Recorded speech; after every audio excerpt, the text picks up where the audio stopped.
This is Dr. Mark Hitchcock here from Faith Bible Church in Edmond, Oklahoma.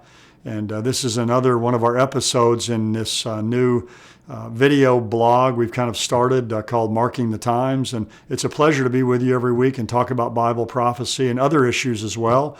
Send in your questions to Facebook. We'll be glad to try to answer those as quickly as we can. And we like to give some prophecy updates along. And if you've been watching the news at all and watching any kind of cable news, I mean, you know that Russia is in the news every day. I mean, people talk about Russia constantly. We've got the whole Russia probe and Russian collusion and, President Trump and Vladimir Putin meeting in Helsinki and all the different comments that have been made. And we don't want to get into all the political issues that are related to that. There's a lot of those. You can watch cable television and find out all about that. But there's a lot of prophetic implications to the idea of Russia in the end times in Scripture, but also the other nation that we're hearing about really now more than any other nation, and that's Iran. These seem to be the two nations that kind of dominate American foreign policy. You'll hear a lot about Israel as well. Of course, we got the whole issue with North Korea, but really that's a smaller issue in many ways than the issue with Iran and with Russia. And I've run across a couple articles. I thought I'd just share these with you and make a couple comments. But one article's titled this, How Russia is Taking Over the Middle East, One Country at a Time. And the subtitle says, Obama thought Syria would be Russia's Vietnam. In fact, the Mideast has become Putin's playground. Thanks to diplomacy, arms sales, and nuclear reactors, Russia is back big time. And then it says this, in recent years, Russia has staged a comeback in the Middle East big time, to the extent that it may replace the United States as the leading foreign power in that region. I mean, Russia has really just kind of, put their tentacles out into all these parts of the world around them, but especially the Middle East.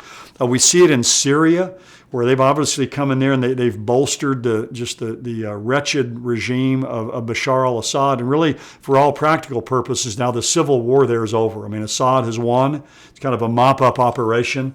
And Russia now, because of that, has a warm water naval base that they've always longed for there in Syria.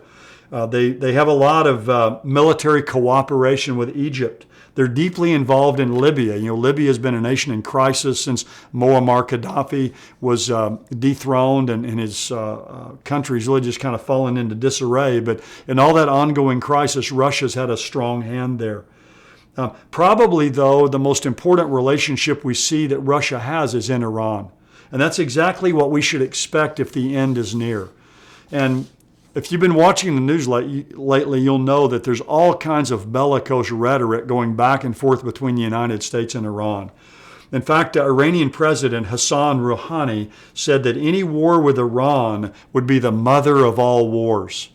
Now, President Trump didn't like that, and he tweeted out, that he better quit making threats against the United States and put out his tweet. And now Iran has responded, we're ready to stand up against you. One of the senior Iranian generals said, if the U.S. starts a war, Iran will finish it. So you got this war of words.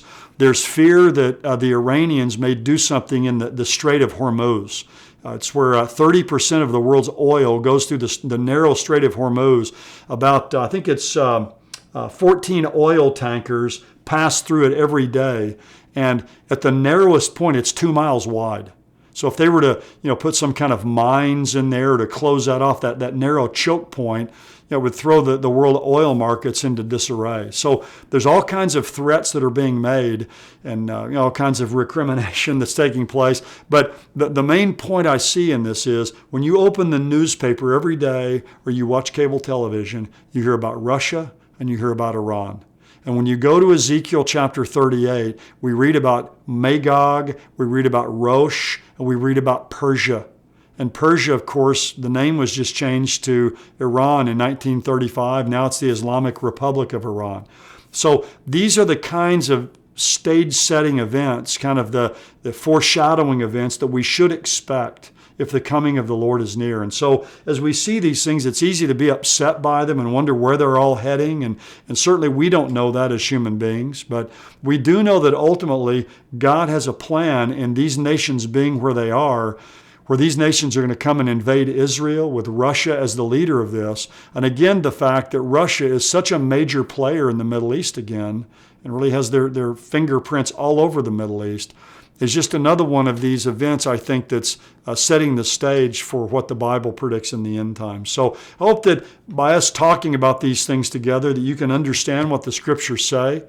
Maybe you can talk to people you know where you work if they bring up Russia or Iran, and you can say, that's prophesied in the Bible, that they'd be a power during the end times. And we can help people come to understand the prophetic Scriptures, and through that, to lead them to faith in Jesus Christ, because He's the only hope that we have in times like these. Well, thank you again for being with us. God bless you. We'll see you again next time.